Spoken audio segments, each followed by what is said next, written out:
And we're back. And so I want to show you guys how all of this really works. And it starts at the very beginning with figuring out what are your goals.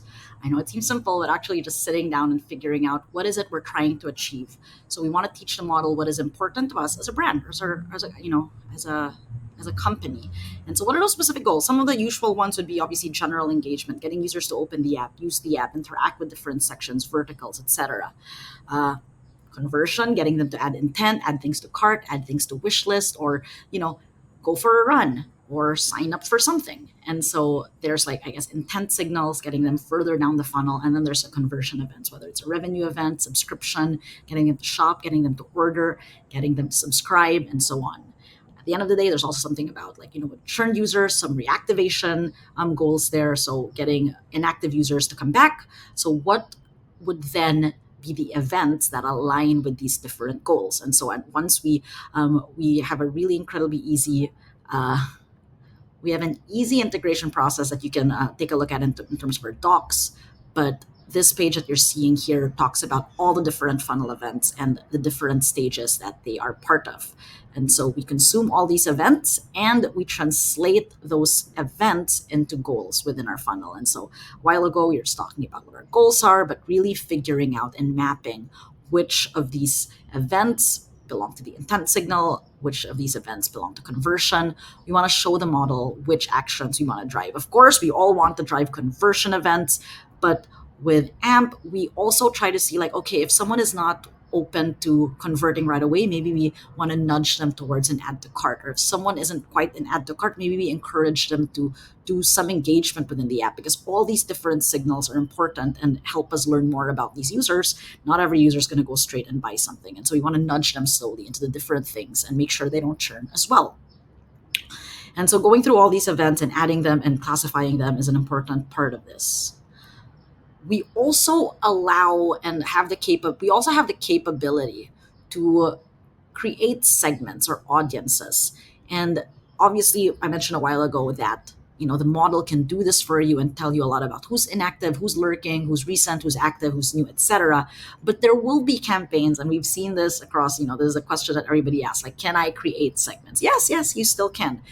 The model can help you with this, but you can also add very general guidelines around. For example, we have a lot of partners in Southeast Asia that work across the region. And so you want to make sure that you send guardrails around language or around country. And so when we ingest the user attributes from your site that allow us to define very broad audiences, then we can create segments or audiences around this.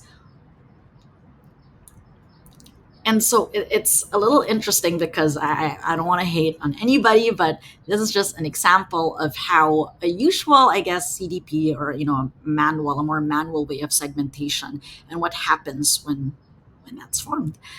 This is an unnamed app that I subscribe to that tells me about little books or little snippets of information that I can read every day. And so I get all my notifications at somehow 9 a.m. And I guess it's more of like a start the day, right, with some knowledge. But if you see here, I am getting the same message every single day at 9 a.m.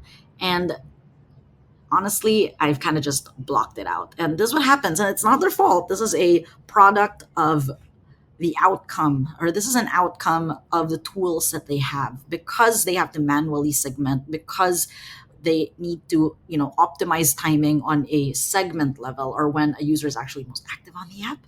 This is what happens to it. I got some at 12 noon, sure, but it's really the same thing every day, and it has led me to churn, or at least uninstall or unsubscribe. And so what AMP does is, with the agents that are assigned to every single user, this is a user journey. And I'm going to show you a couple of these graphs across some slides. And this is how to interpret, I guess, this plot. So the gray curves, humps, the gray ebbs and flows, those little hills and valleys, that indicates user engagement. So how engaged is a user with the app? So if it's a high gray peak, then a lot of engagement. And if there are no peaks, it means no engagement. The three lines above and the three dots above of varying shades of orange talk about like inquiry events, search events, and activity events. And so activity events are just general engagement. Search is like showing a bit of intent. And then the inquire event is like the conversion event. The blue dots in the bottom, and actually let me move up myself so that you can see more of it. The blue dots on the bottom are talking about the types of messaging that we have. We have some general messaging, we have sort of recommender messaging, and we have triggered messages. So after an action, you get a triggered message. And what you can see here is that this user journey would not have been something you could have predicted with your regular orchestration platform, because usually it's a I sent something on day one, just like a while ago, 9 a.m. every day, every day. But if you see here, we saw some initial action, some activity, some search. We started sending them messages. We started sending them messages little by little, but it keeps getting spaced further and further apart because we're not seeing any engagement. So we pause. We pause for a long while, and this is one time frame. Then we see some activity. Oh, look, they actually came back. We reached them at the right time. They came back. We didn't send them anything before, but we're back. And now we're seeing activity again. We're seeing peaks again. And then we're seeing events. We're seeing activity here. And they converted. And so more activity, more conversions. And so we start bringing back messaging to them.